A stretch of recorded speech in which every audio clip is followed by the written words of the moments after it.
Hello વિદ્યાર્થી મિત્રો, આજે આપણે ધોરણ 7 વિકાસ મૂલ્યાંકન અસાઇનમેન્ટ વિષય સંસ્કૃતમાં એમાં પ્રશ્ન 4નું સોલ્યુશન લઈશું. આમાં શું કહે છે?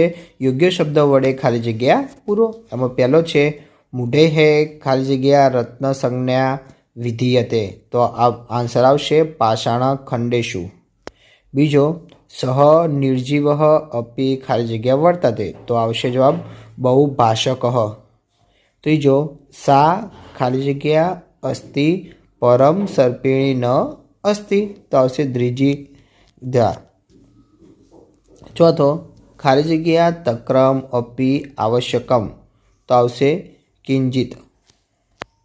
પાંચમો નમસ્કાર ભાવેશ ખાલી જગ્યા, તો આવશે આગચ્છતુ. છઠ્ઠું ખાલી જગ્યા પરસ્પરમ વાર્તાલાપમ કુર્વંતી, તો આવશે ભ્રમણ ભાષેણ. સાત નમંતી ખાલી જગ્યા વૃક્ષાહ ફલિનો, તો જવાબ આવશે ફલિનો. આઠમો એકમ મોદકમ અપી ખાલી જગ્યા, તો કે સ્વીકરોતું. નવમો દ્રષ્ટિપૂતમ ખાલી જગ્યા પાદમ, તો આવશે ખાલી જગ્યામાં ન્યસ્યતા. 10 કુંતેશ્વરસ્ય તું ખાલી જગ્યા, તો જવાબ આવશે દક્ષિણ ધામ. 11 ખાલી જગ્યા ઇતિહાસો વિશાલ, તો આન્સર આવશે સાભ્રમત્યાહ. 12 ગુર્જર દેશસ્ય ખાલી જગ્યા પ્રસિદ્ધ, તો જવાબ આવશે મહાપ્રભાવ. 13 એકદા ઉષ્ટ્ર ખાલી જગ્યા અટતી, તો આન્સર આવશે વને. 14 બકસ્ય ગ્રીવા વક્રા કિંતુ તસ્ય ખાલી જગ્યા પ્રચલિતા, તો જવાબ આવશે એકાગ્રતા. 15 જનાહા ખાલી જગ્યા શીતપે, તો પહેલામાં આવશે જવાબ શીતકસ્યા, પછી ખાલી જગ્યા તેમાં આવશે પીબંતી. પછી 16માં લઈશું વ્યંજનમ ખાલી જગ્યા કરોતી તાપમ ચ હરિત, તો ખાલી જગ્યામાં આવશે ભ્રમણમ. વિદ્યાર્થી મિત્રો, જે પ્રશ્ન બિલ ખાલી જગ્યા આવી એના ઉત્તર પણ નીચે આપેલા છે. તમારે આમાંથી તમારે જોઈને લખવા તો પણ લખી શકો છો. હવે પ્રશ્ન ચોથાનો બ લઈશું. એમાં શું કહે છે? નીચેના વિધાનોમાંથી સાચા વિધાનોની સામે સાચાની અને ખોટા વિધાનો સામે ખોટાની નિશાની કરો. ચલો, પહેલો છે તેને મોં હોવાથી તે બહુ બકવાટ કરે છે, તો કે ખોટું આવશે.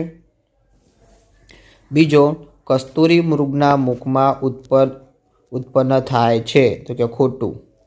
ત્રીજો કલમને પકડનારા 5 આંગળા તેના 5 પતિ છે, તો કે સાચું.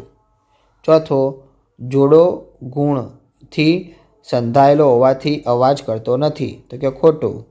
5 દાલમ અપીમાં સ્વીકરોતું, તો કે ખોટું. 6 ચેતના ભાવેશને નમસ્કાર શબ્દ વડે આવકારે છે, તો કે સાચું. 7મું જેની પાસે શક્તિ અને પરાક્રમ છે તેને જ ભગવાન મદદ કરે છે, તો કે સાચું.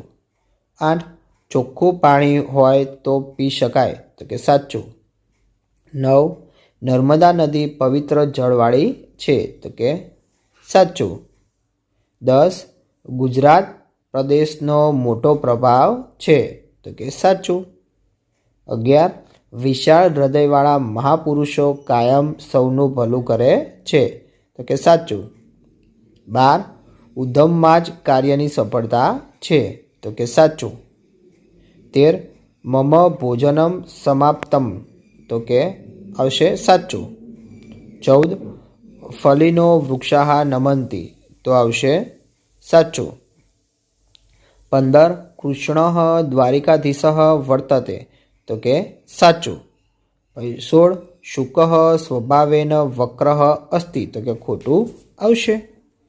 હવે વિદ્યાર્થી મિત્રો, આપણે ચોથાનો ક લઈશું. એમાં શું કહે છે? નીચેના સંસ્કૃત શબ્દોના સાચા અર્થની સામે આપેલા વિકલ્પોમાંથી શોધીને લખો. તો વિદ્યાર્થી મિત્રો, મેં જવાબની નીચે અંડરલાઈન કરેલી છે એ સાચો જવાબ રહેશે. ચલો, પહેલું ઘટહ, તો થશે ગડો.